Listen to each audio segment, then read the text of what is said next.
What's up, my fellow adventurers? Today we're going to be hiking Fletcher Canyon, which is located in the Spring Mountains off Kyle Canyon Road in the Mt Charleston area just outside Las Vegas, Nevada. You can expect a very manageable 950 feet of elevation gain over the course of this fairly quiet 4-mile out and back trail. If you're enjoying these videos, hit the thumbs up button, subscribe, and leave me a comment. The trail starts out with some gradual incline as you make your way to a rocky wash. You'll see signs warning about flash flood potential.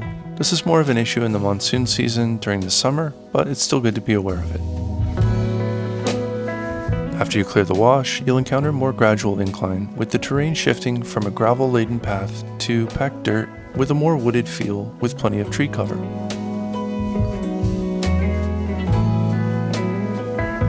Due to the extensive tree cover and this trail being in a canyon, the lighting conditions can shift abruptly here, so timing this hike just right will make all the difference.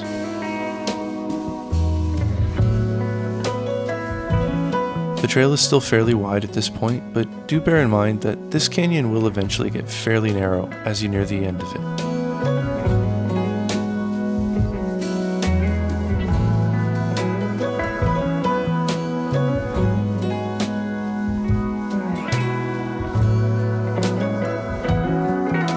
Find yourself back in the rocky wash again briefly, this time with some large trees and a sign for the Humboldt-Toiyabe National Forest.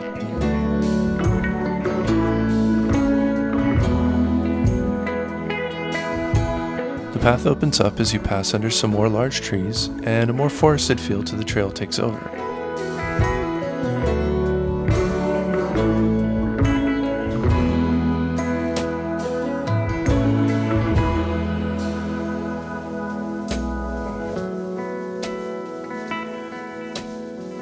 The incline on this trail is fairly gradual for most of the way, so it's never too intense or difficult to handle.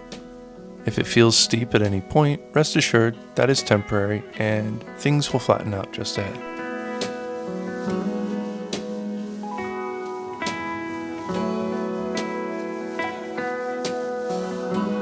There's no shortage of scenery along this trail, so I do highly recommend taking your time and taking it all in along the way. With plenty of places to pause and rest, you can really enjoy yourself here.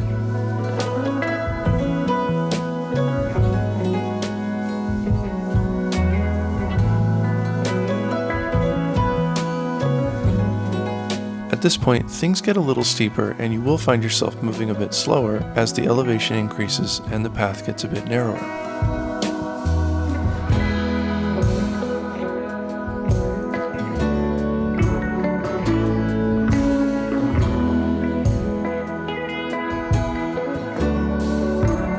As the trail gets increasingly narrow, you'll find several offshoot trails from the main one, but it's still difficult to get lost here.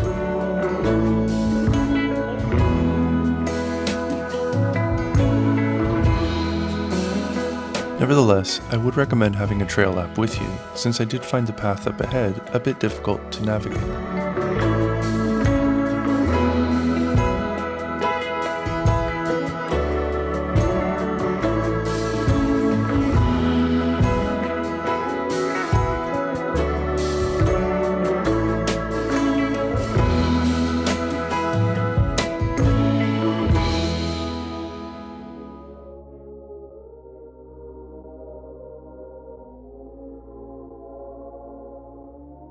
At this point, the trail gets increasingly narrow and increasingly steeper, not to mention more rocky with less easily identifiable trail and more of the beginnings of a scramble.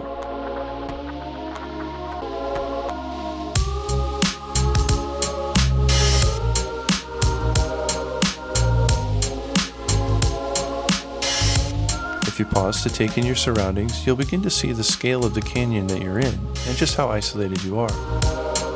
The brush gets a bit thicker at the higher points of the trail, I suspect because less people make it this far, and it's consequently more overgrown than lower portions.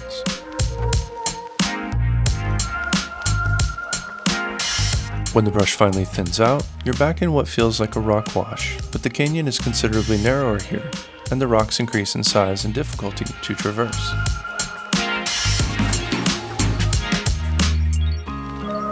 The limestone is smooth and can be very slick, so please watch your step and be sure-footed as you proceed ahead.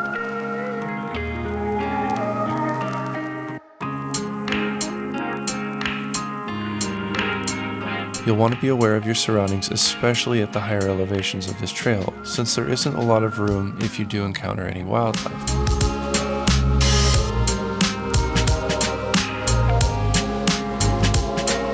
By now you're almost entirely in a scramble, and you will be moving much more slowly. I put my trekking poles away completely at this point, as they were less helpful and more just in the way.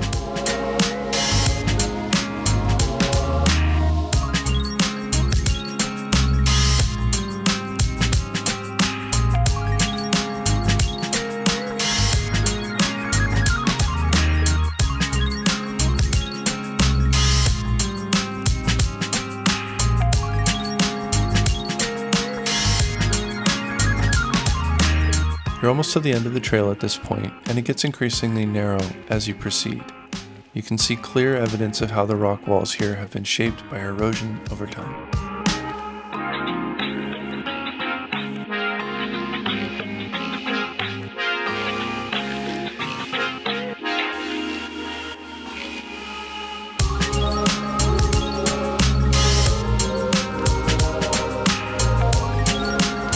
And before you know it, you're at the finish line. You'll see rocks covered in moss, and we even found some icicles as well.